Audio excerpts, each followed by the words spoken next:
Two headhunters are sent to Earth to recruit the sirens of violence in this epic sci-fi graphic novel. Hello and welcome to my review of Earthbound, which is an independent graphic novel by Per Darwin Berg, up on Kickstarter just now. It got some good press a little while ago, and even Stan the Man tweeted about it because Per worked on Lucky Man, which was obviously a project by him. Now, I didn't know any of this before reviewing it, and so it was a blind review for me. Per got in touch on Twitter under the handle The Comics Manifesto, and I shall leave links to his Kickstarter and that Twitter account below.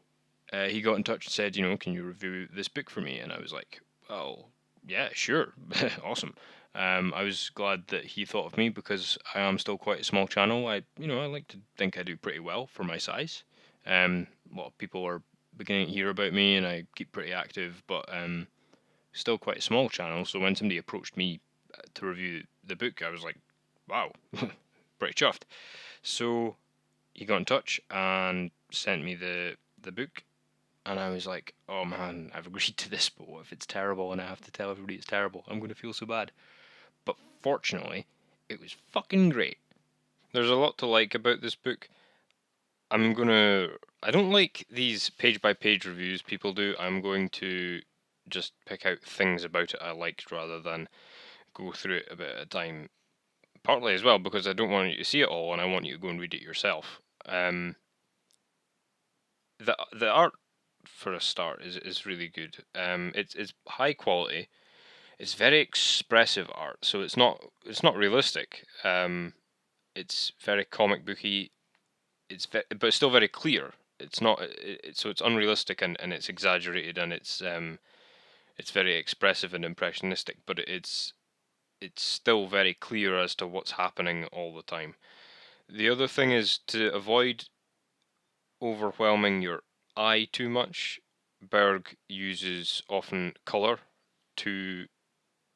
as a background rather than doing lots of detailed backgrounds. He does that when it's necessary. But there are times where if it's a big open space, for example, rather than just like drawing everything in that open space, he might resort to using a color, or he might use an establishing shot and then switch to the base color because the information is there. Where a lot of artists, sometimes to show off, sometimes just because they're trying to be more realistic, they will keep the backgrounds and the detail in it all the time, and I really like that use of color. Is really impressive in that it sets mood, it sets tone, it also helps differentiate between locations because different locations have different color schemes, so you know when the setting has changed. That's something I really like, and he basically, so he gets all of these things. He wrote and drew the comic, and he gets both right, and he gets them. He clearly knows the craft of making comics. The art style it's not to my taste, but it's still excellent. So it's a very, to my untrained eye, an anime art style. And I don't particularly like animes, and I don't like the art style very much. However, in this case, I really enjoyed it because it's not an anime slash manga vanilla art style. It's still like an American style comic, but it draws from the best bits of the manga and the anime to make itself distinctive, which is great. So it still reads to me very much like a standard American comic. However, it does have elements that I like of the Japanese stuff. For example, the gesture work is great. The gesture work is super over exaggerated, and very much like that accounts for a lot of the humor in it. The over exaggerated body language and things like that. He uses that to make humor happen, which works really well. But the other thing is the guns in the thing.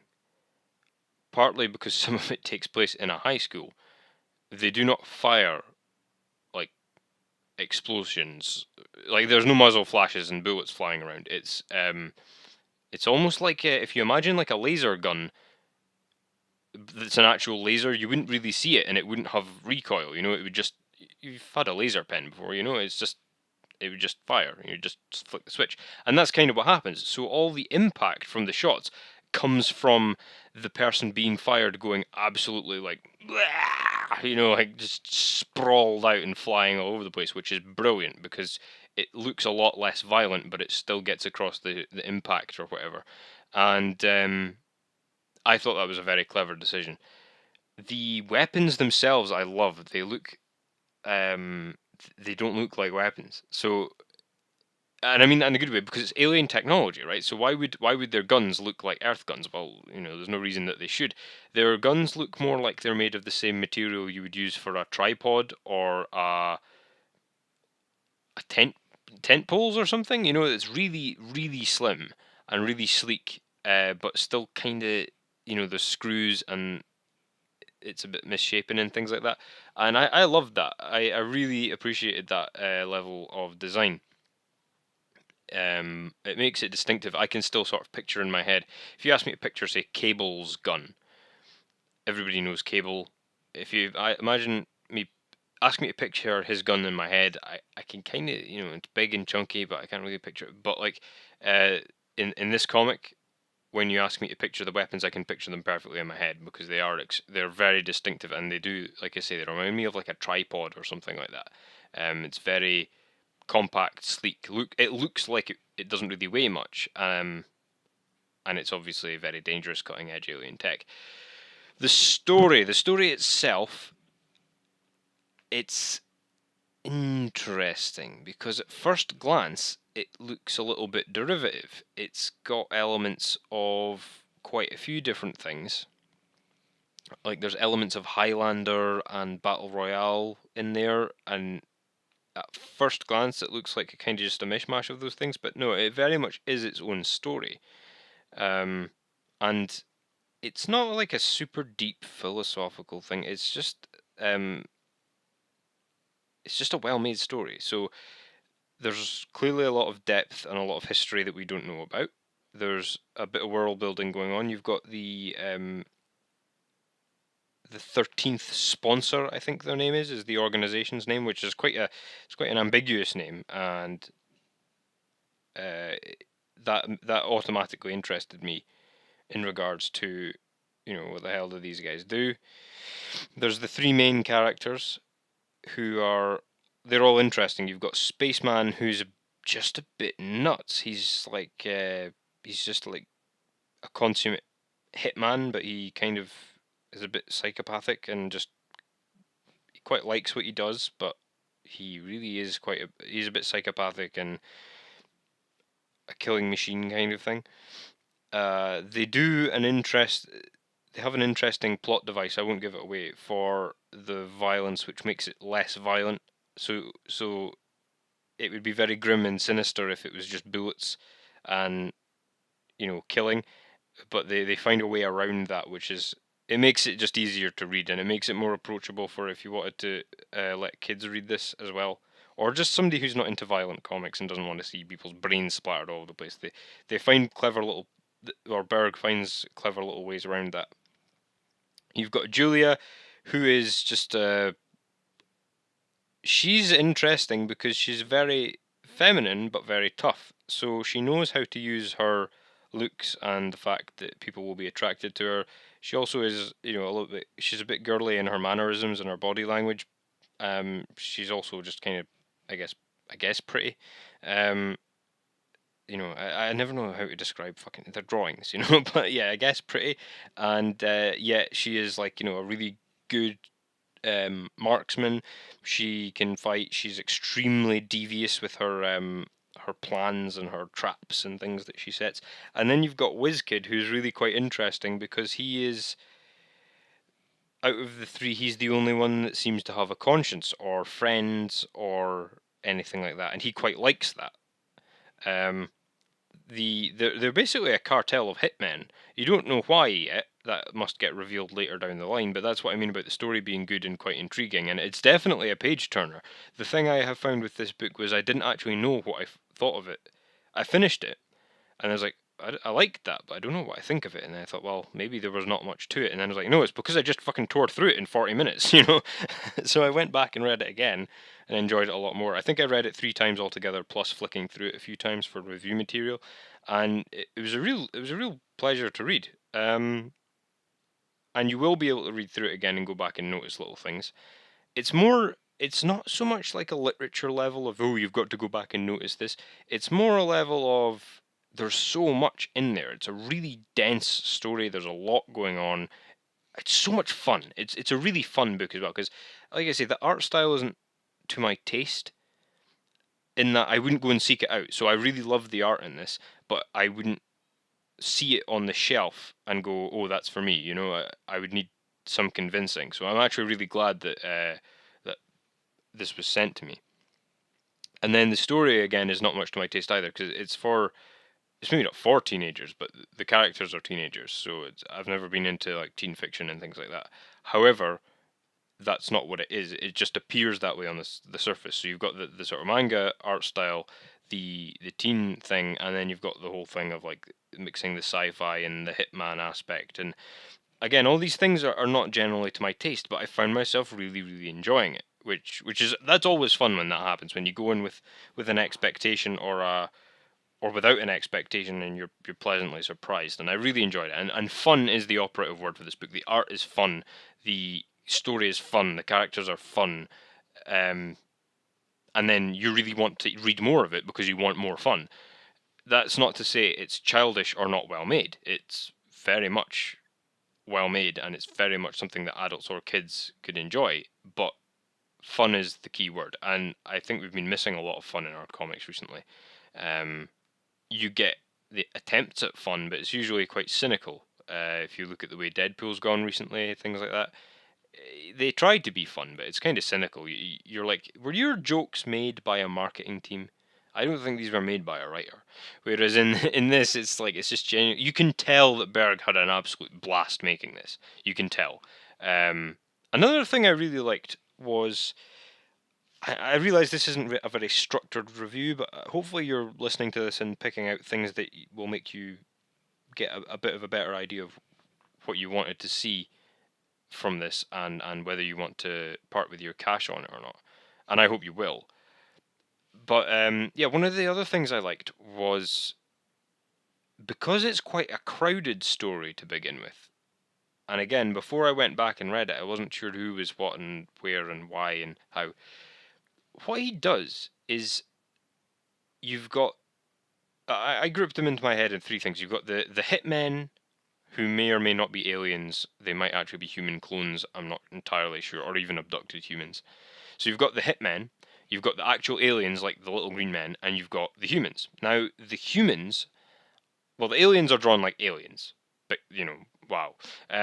The humans are drawn like cartoons, so they look like something you would see more in the Moomins or Shin-Chan or something. You know, they're really odd looking, and they're caricatures, so they very much look like their personality.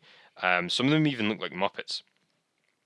And then the hitmen types, they all look, you know, in quotations, normal. So they have very, like, it's again that sort of Japanese art style of, they look a little bit manga-ish, but they all look normal. And that is really useful, because it does 2 things. Because they don't have the really crazy distinctive cartoon caricatures, and they just look like kind of normalish people. And I don't know whether this is a criticism or deliberate, but they look quite, not bland, but they are quite neutral looking. So you immediately imprint yourself onto those characters quite well, which makes you want to root for them and makes you want to see what they do and things like that. So you automatically relate to them because they are the most normal people in the book. The other thing is, though, you've got the 3 main hitmen, but then you've got other ones that are being slowly brought in subplots, and you can automatically identify them as being important to the story because they look normal, which is really interesting and a really good plot device, because there's people come into it, and you see them, and you're like, oh, you're just a side character, because you look like, you know, a Looney Tune, but then you see another character come in and go, oh, this person must be important because they look like a person. And I thought that was a really clever technique. Other stuff, I guess that's kind of it, but like other stuff, the big alien spaceship is like, it's like a city built on top of a ball, which I thought was really cool. I love it when people do stuff like that, because obviously spaceships don't have to be aerodynamic, so I like that. I liked imagining this thing floating around space like at super speed, but it looks like so clunky and unwieldy. I like, there's a lot of retro influences in the art design, but they're very much subtle. They're not. It's not like try to do a Blade Runner or a Ghost in the Shell where everything is like got Atari printed across it. It's really quite subtle, and it's very current and modern and up to date. But it does have a little bit of a retro feel to it. Like all the alien technology has that sort of neon look to it, I guess. Or that's my interpretation anyway. And the dialogue is it's very functional dialogue. That sounds like I'm trying to find a way to make it like I didn't enjoy it and I'm trying to find a nice word for it. I was just genuinely searching for the word. The dialogue is very functional, so it gives you a. It'll generally have a purpose. So the purpose is to make you laugh, or the purpose is to move the story along. Now I like that. I read a lot. I read Higgins novels, and I like things like Elmore Leonard and things like that. I like dialogue that just fucking moves the story along and just gets on with it. I don't need pages of exposition about this character and what they ate for breakfast and what that says about them as a person. So the fact that the dialogue is just like, Spaceman says something to Julia that reveals something about his personality. She replies, that reveals something about her personality. Then they discuss what they're going to do next. That moves the plot forward. I fucking love it. I really like that kind of dialogue. However, it does, in places, feel like they're maybe not that deep characters. However, I would say bear with it, because it might feel like that when you first read it. But the thing is, I've only read the first 3, 4 issues, and you can tell this series has legs. There is more to come, and there's going to be a lot of stuff going on. Like, this is just the stuff I read is clearly just the intro, and it's got a lot of stuff coming up. You can tell it's kind of moving all the characters into position, and then there's a kind of final action scene, and that is, again, even that action scene is just as a payoff, as the setup for bigger stuff to come. So I'm really looking forward to it. It's a really, I really like, the coloring and the art design and stuff. It reminds me of it's kind of cyberpunky in places, and then when it's on Earth it looks modern. So again, you've got the two very distinct. It's kind of like with the characters I was saying. You've got the very distinct. Oh, this is the spaceship. This is futuristic technology. This is Earth stuff. And again, I really like that. So I think that's all I've got to say on it. It depends what you're comparing it to here, because okay, the art is maybe a bit messier than some of the super finely polished stuff, and okay, it's maybe not got like, it doesn't ask the deep hard questions, but it's a really good comic book. It's really fun. It's well made. The art is good. The writing is good. Okay, it feels a little sparse in places. In both cases, it feels a little bit sparse.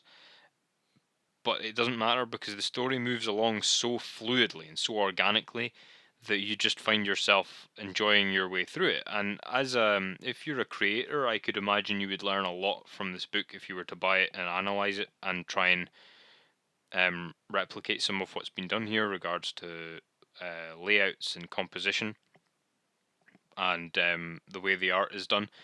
The art is in some ways a little bit simple, but it's also, firstly, that's obviously a style decision, and secondly, it means that everything has a very distinct look to it. You're never looking at a face and going, is that the same guy as we just saw?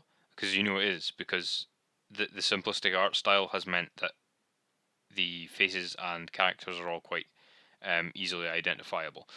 So I would say this is definitely worth the money. I don't know, because taste is a thing, okay? So some people would say it's crap, and some people would say it's amazing.